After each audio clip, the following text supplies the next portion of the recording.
debe ser la misma pena que el autor del hecho. ¿Sí? Es decir, que desde el punto de vista del marco de la proporcionalidad abstracta, debe necesaria y obligatoriamente el cómplice primario o el instigador gozar del mismo marco penal abstracto del que goza el ejecutor material.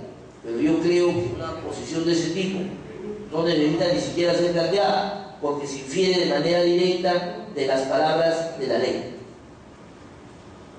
Y digo que se infiere de manera directa de las palabras de la ley porque resulta obvio, mis queridos amigos, que no puede el instigador tener una pena por encima del marco abstracto de la pena que corresponde al autor.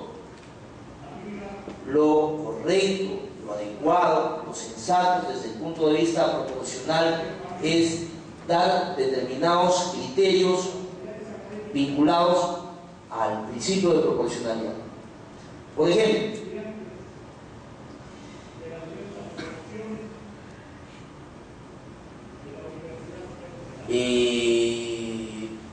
una posición muy importante en la ciencia penal comparada, últimamente ha sido sustentada con mucha contundencia por el doctor Javier Sánchez Gómez Telles, considera que el instigador debe recibir como regla una pena menor que el autor. Y digo como regla porque el partícipe, de la mano del principio de proporcionalidad, no realiza la configuración de los elementos típicos o materiales del delito, sino que tiene una intervención accesoria, de tal manera que mal se haría en proclamar que el instigador deba recibir una sanción menor que la que recibe o la que se impone al autor del hecho. Para esta corriente de opinión es necesario que se parta como regla de imponer una pena menor. Además, se añade que si bien el instigador es el agente corruptor del autor material del hecho porque lo inclina y lo decide a cometer el delito, no debe pasar desapercibido un hecho muy claro y preciso, que se refiere a que el autor siempre puede hacer uso de su autonomía de voluntad, de su libertad, para desistirse de la comisión de un evento delictivo. Por tanto, el fundamento de la menor pena del instigador respecto al autor del hecho es que el autor del hecho es libre, tiene autonomía para decidirse si comete o no el delito. En cambio, el instigador lo único que hace es aportar una razón, una determinación, una creación de una decisión que no tiene una fuerza mecánica o causal insuperable que doblegue la voluntad del autor del hecho. En situaciones de libertad, quien tiene finalmente, al margen y de manera independiente de quien crea la decisión, es la propia persona que decide y finalmente ejecuta el evento delictivo. En un mundo de contactos sociales frecuentes y muchas veces anónimos, pero otras veces muy identificados, ocurre, mis queridos amigos, que el instigador lo único que hace es aportar una de las tantas razones, no siempre las relevantes ni las contundentes, de por qué el ejecutor comete el delito. Por tanto, no se debe imponer una sanción mayor al instigador si hay una situación de libertad indiscutible en el ejecutor del hecho. Mejor dicho, si el ejecutor del hecho es libre para decidirse y es libre incluso para rechazar la instigación en situaciones de normalidad, no se ve ninguna razón para que se imponga mayor pena o igual pena al instigador. De allí que siempre se reclame una menor pena, como regla. La segunda posición considera que se debe imponer siempre una misma pena fija, concreta, ya no abstracta, al instigador que al autor material. Pero creemos que esta posición olvida la necesidad de respetar la vigencia del principio de proporcionalidad. No creo que sea de recibo que se imponga una misma pena al instigador y al ejecutor del hecho. La tercera posición considera que, como regla, debe imponerse una mayor sanción al instigador que al ejecutor, sobre la base de la consideración que el instigador es el agente corruptor y sin el cual el delito no se habría cometido y la persona nunca se hubiera inclinado a su comisión si no hubiera alguien que persuade, crea la decisión y activa los mecanismos para que alguien interiorice el mensaje comunicativo y perpetre el hecho punible. Personalmente, mis queridos amigos, considero, estimo que en el delito y en especial en la vigencia del principio de proporcionalidad no debe partirse de reglas a priorísticas y tiene que analizarse las circunstancias del caso concreto para determinar, sobre la base de los fines de la pena y sobre la base del artículo 45 y 46 del Código Penal, la regla o la posibilidad de aplicar una mayor, igual o menor pena al instigador respecto que al autor del hecho. Yo creo que cada caso tiene que ser analizado escrupulosamente y no se puede partir de reglas a priorísticas, pero evidentemente pueden tomarse en cuenta pautas o parámetros generales que ayudan a una correcta solución del caso. Tiene que verse la clase de delito, la forma de instigación, los móviles del instigado, la situación del autor del delito.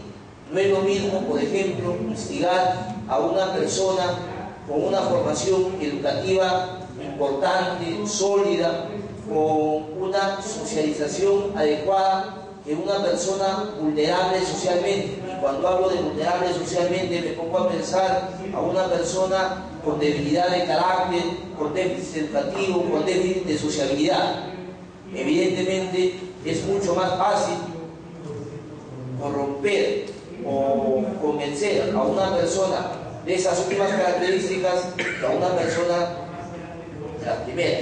Y evidentemente, si se le instiga a una persona profesional, competente,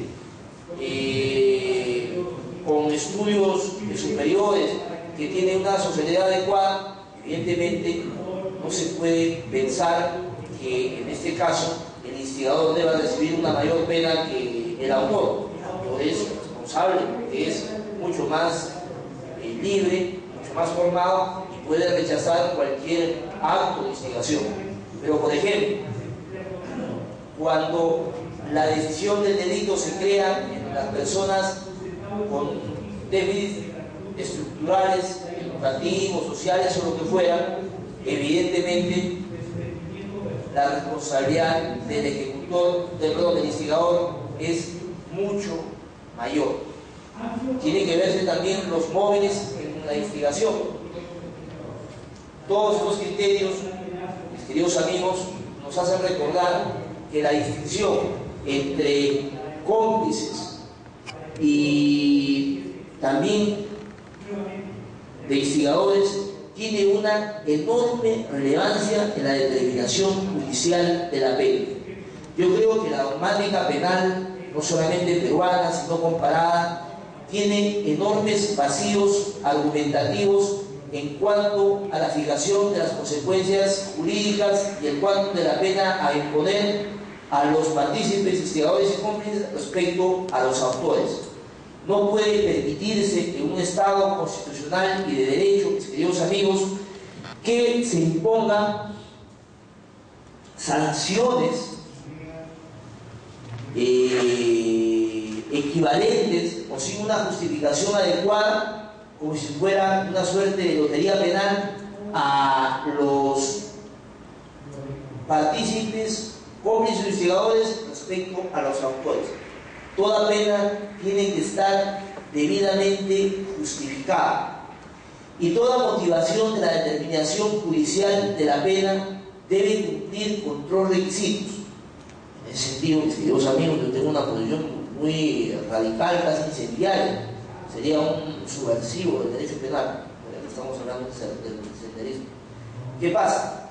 Yo sostengo que gran parte de las sentencias condenatorias en el campo penal vulneran la garantía a la motivación de las resoluciones judiciales en el campo de la determinación judicial de la pena. ¿Por qué? Porque para que una sentencia sea legítima desde el punto de vista constitucional, cuando se impone una sentencia condenatoria y más cuando se impone una pena privativa de libertad de carácter efectiva, debe tomarse en cuenta 3 elementos. 3 elementos. Primero, tiene que partirse de una concreta y específica teoría de la pena. En concreto, se tiene que elegir por qué postura se inclina el juzgador respecto a la teoría de la pena que sigue. Debe establecerse una teoría de la pena retributiva, tal vez, preventivo general, positivo, intimidatoria o preventivo especial. ¿Sí? Creo que tiene que justificarse cuál es la postura que se emplea para imponer una determinada dosis de pena. Y por supuesto, esa postura tendrá que ser mantenida en casos similares. El juez, por ejemplo, que condena a una persona a 20 o 30 años y la justifica en criterios de prevención general, no puede cambiar su posición y en el siguiente caso dice, no, acá para mí lo importante es la prevención especial. No. O sea, el principio de universalidad requiere que se respete el auto precedente. Yo no puedo cambiar sobre preferencia de teoría de la pena según mis intereses, según mi real saber y entender. ¿Sí? Tiene que haber una justificación respecto a la concreta teoría de la pena que se adopta, que se postula y que se acepta. ¿Correcto? Además, mis queridos amigos, tiene que establecerse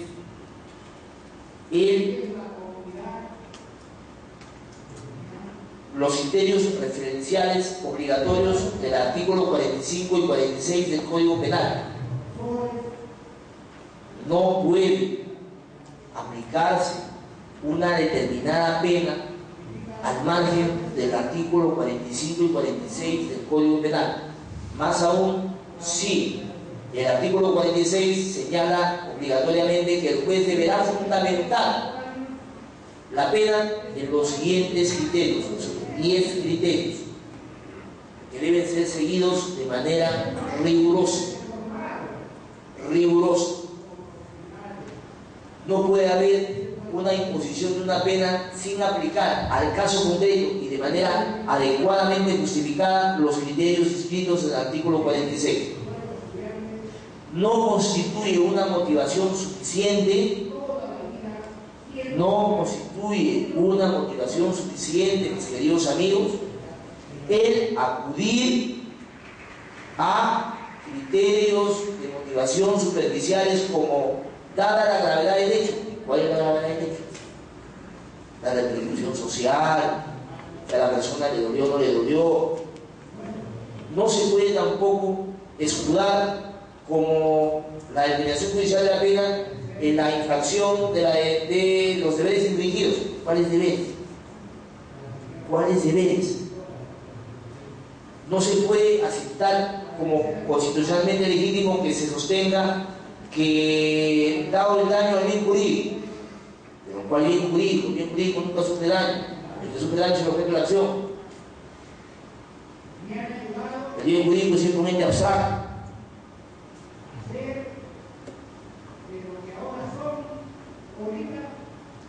Tiene que haber una justificación suficiente, adecuada, pormenorizada de toda imposición de una condena penal, ya sea a título de autor o coautor. Y el tercer elemento, mis queridos amigos, junto con la fijación de la concreta teoría de la pena que se parte, como la aplicación del artículo 45 del Código Penal, debe hacerse uso y aplicar el principio de proporcionalidad constitucionalmente establecido. Pero lo que no es correcto ni legítimo desde el punto de vista constitucional, mis queridos amigos, es que tras el pretexto de motivación legítima se pretendan utilizar frases dogmáticas, estereotipadas, que carecen de cualquier relevancia penal y constitucional. Por ejemplo, no se puede hacer referencia de manera genérica para imponer una pena, o grave o leve, al principio de proporcionalidad, porque el principio de proporcionalidad en el campo penal tiene un determinado contenido que tiene que ver con la realización de cierto comportamiento objetivo y subjetivo. En el comportamiento objetivo es importante reparar en cómo se cometió el hecho, cuál fue la forma de ejecución, si hay o no una circunstancia agravante genérica, específica, o tiene algún significado especial. El principio de proporcionalidad en el lado subjetivo exige diferenciar las acciones dolosas de las culposas. El principio de proporcionalidad exige además distinguir todas las formas de dolo. El dolo eventual debe recibir una menor pena como regla que el dolo directo o la intención.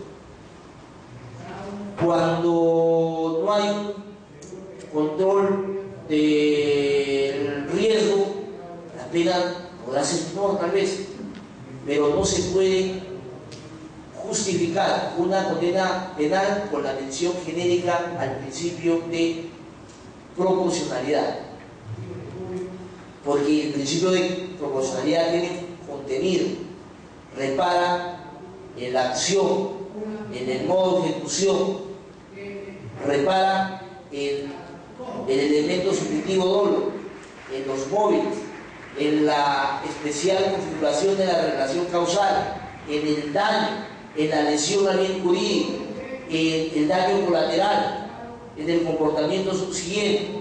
Por tanto, tiene que hacerse referencia a estas circunstancias para justificar justamente la pena a imponer.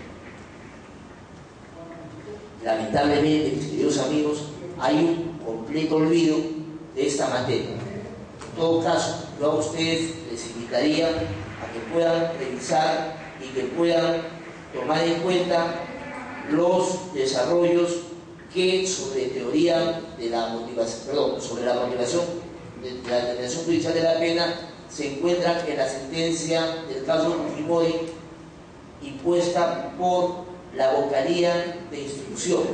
En ese momento estaba a cargo del doctor Guillermo Urbina Gamil, profesor de la Universidad de Trujillo, y que justificó, creo, de buena forma, evidentemente si es discutible o no, la imposición de la pena de 7 años a Alberto Fujimori como autor del delito de usurpación de función. Esa sentencia se encuentra colgada para los que tienen interés en la página web del Poder Judicial. Es importante, mis queridos amigos, en función a la diferencia entre autoría y participación, en exigir que haya una diferencia de trato de los cómplices respecto a, o instigadores respecto a los autores. No todos deben recibir la misma pena. Y yo creo que una tarea de los abogados, sobre todo en casos ya sea de detención anticipada o de sentencias condenatorias, es exigir que las sentencias se motiven adecuadamente. Les voy a comentar un caso muy interesante, la pendiente calificación de una casación, y ahí soy abogado, muy interesante. Por buena o mala suerte, me toca a mí defender el primer caso de juicio oral en el sistema anticorrupción en la Corte Superior de Justicia de Lima. Era un secretario judicial que había sido capturado en flagrante recibiendo de un litigante, que era además una abogada, 200 soles. El abogado, el secretario, había recibido esa cantidad a cambio de proporcionarle las preguntas de la declaración instructiva a la abogada que estaba denunciada por fraude procesal. En la intervención de OPA, se hace referencia además a que el secretario judicial le había pedido anteriormente $2.000 a la abogada para dictar el auto de apertura de instrucción, para dictar el auto de no lugar para apertura de instrucción, todo eso con el antiguo sistema que todavía referí. Entonces tenían dos hechos. Primero, se había pedido $2.000 por parte del secretario para que supuestamente se dicte el auto de no lugar. Luego se había pedido $200 para entregarle, luego de que se abrió instrucción, las preguntas de la declaración instructiva. Evidentemente, el único hecho suficiente y adecuadamente probado por parte del Ministerio Público, y además determina la intervención de OPA y la Fiscalía, es justamente el hecho de los 200 soles. Nosotros lamentablemente fuimos convocados para el juicio oral y lo que aconsejamos fue una terminación anticipada. ¿Qué vamos a hacer en el caso del juicio oral en Lima, en donde hay la filmación, el allanamiento, el registro, hay prueba biográfica de que se había pedido 200 soles? Sí. Para nosotros era interesante haber discutido en otro contexto que el secretario judicial no elabora preguntas, quien las elabora es el juez, y por tanto habría ahí una causal de atipicidad o una inadecuada tipificación. Pero como estaban las cosas, al secretario judicial le acusaban de autor de cohecho y le imputaban los hechos. Bueno, lo acogimos a la terminación anticipada, hicimos nuestros alegatos, etc.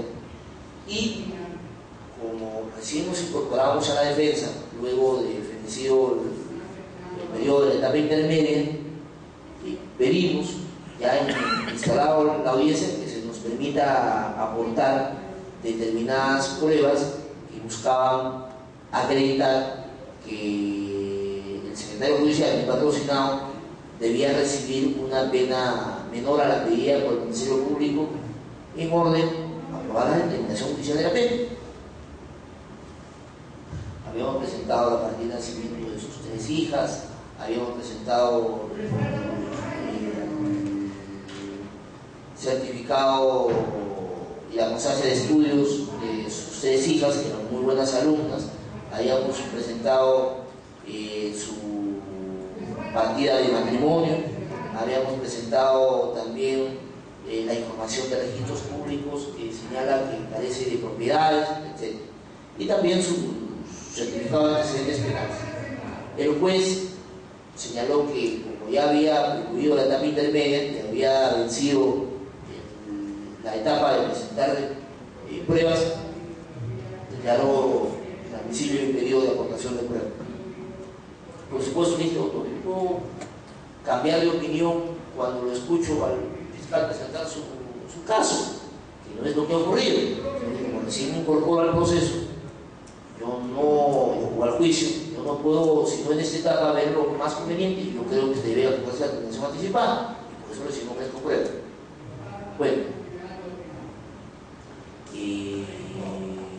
presentamos jurisprudencia suprema en casos más graves, se imponían penas también más graves, pero el tema es muy interesante.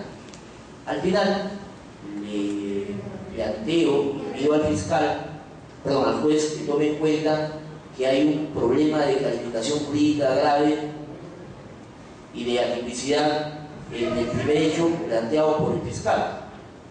Señalé que, si bien es cierto, era discutible que un secretario pueda estar o ser competente para preparar y presentar preguntas, pero lo que sí es indiscutible es que un secretario no puede dictar un auto de no procesamiento. O sea, una suerte de tentativa inidónea. Quien dicta un auto de procesamiento o un auto de no procesamiento es el juez. Y el secretario no podría haber cometido un hecho, que era el delito que se le imputaba, sino en todo caso delito de tráfico de influencia. Y como el fiscal no ha revisado la doctrina nacional y la jurisprudencia nacional, que dice que este es un caso emblemático de tráfico de influencias, el hecho debe ser declarado de oficio atípico.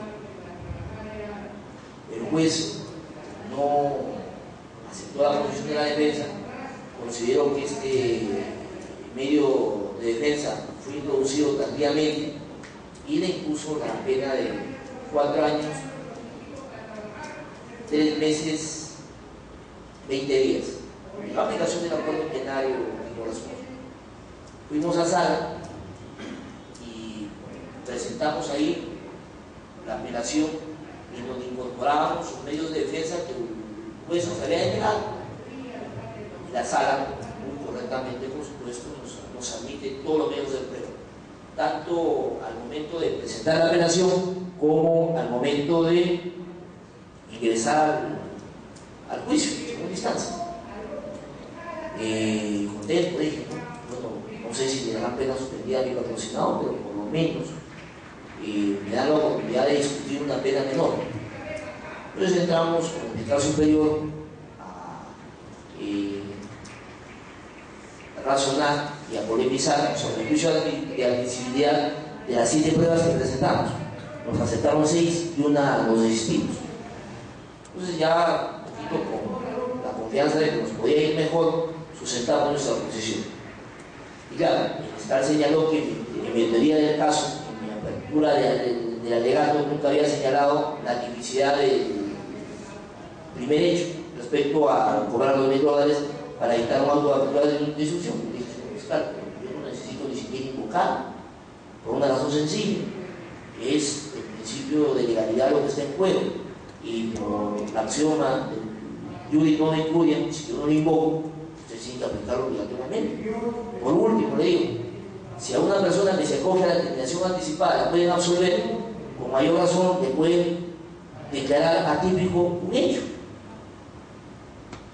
Pero la sala, lamentablemente, consideró que efectivamente no había en el alegato de apertura hecho referencia a este aspecto, lo cual, como ustedes entenderán, pues es un error, pero descomunal, es un error grave, descomunal, porque aún cuando el abogado sea bruto, yo no soy bruto, porque no lo dice estratégicamente, la sala tiene que respetar el órgano nacional, la vigencia del principio de legalidad. Si el fiscal califica mal el hecho, porque era claro que un secretario juzgado no puede dictar ninguna resolución judicial, puede notificarla, pero no puede dictar, por una situación de incompetencia, lo que el secretario en realidad hizo es pedir supuestamente los $2.000 para convencer a la jueza de que evite el acto de no procesamiento, pero no es delito por hecho, es tráfico de influencia. Bueno, el tema que al que quería llegar, pues, era muy interesante, el tema de la motivación de la determinación judicial de la pena. La sala entra a razonar cada uno de nuestros medios de defensa. Por ejemplo, y claro, de manera muy particular, señala que no es determinante el certificado negativo de propiedad de registros públicos porque no acredita que el patrocinado efectivamente tenga bienes. Pero digo, un momentito, si yo es cierto, tendría que haber rechazado la prueba. Si ustedes dicen que lo que yo he presentado como prueba no prueba lo que quiero probar, entonces ustedes me lo deben rechazar por impertinente, pero no decirme que no es una prueba que genera condición. Definitivamente es una prueba que oficialmente establece que el patrocinado no tenía patrimonio.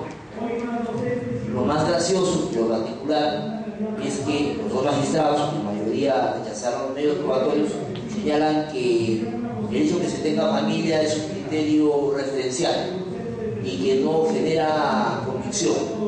Y como la jurisprudencia era contradictoria respecto al que una persona tenía familia y hijos dependientes, ellos no le daban valor probatorio a los medios de prueba que lo han presentado. En un momento, queridos amigos, si todo órgano profesional admite una prueba, se vincula a valorar, para bien o para mal, pero no puede decir que no le generan ni convicción o que con argumentos graciosos que también hay otras posibles lecturas. En el derecho probatorio hay una regla: prueba que se admite, prueba que se valora y prueba que se motiva. Una prueba, una vez que está admitida en el proceso, independientemente de si es el nuevo sistema o el actual sistema, necesaria y obligatoriamente tiene que valorarse. Evidentemente hemos ido en casación y la Corte Suprema ha ordenado su pena de una absurda.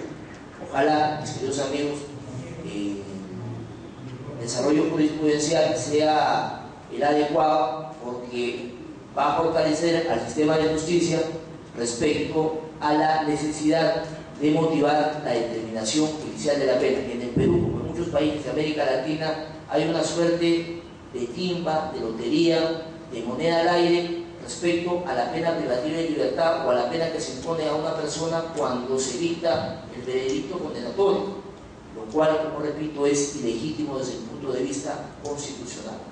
Toda pena tiene que estar razonada, tiene que estar justificada y tiene que establecerse de manera contundente las razones de por qué se impone una pena y no otra. Ya el Tribunal Constitucional, en un caso muy particular, ha reconocido la necesidad de que la Corte Suprema, y en este caso todos los órganos de justicia, motiven de manera adecuada la determinación judicial de la pena. Y en lo que nosotros estamos conversando y exponiendo, constituye también una falta a la determinación judicial de la pena en cuanto a la motivación, si es que el órgano jurisdiccional no motiva por qué solicita una pena y no otra, o por qué impone una pena y no otra.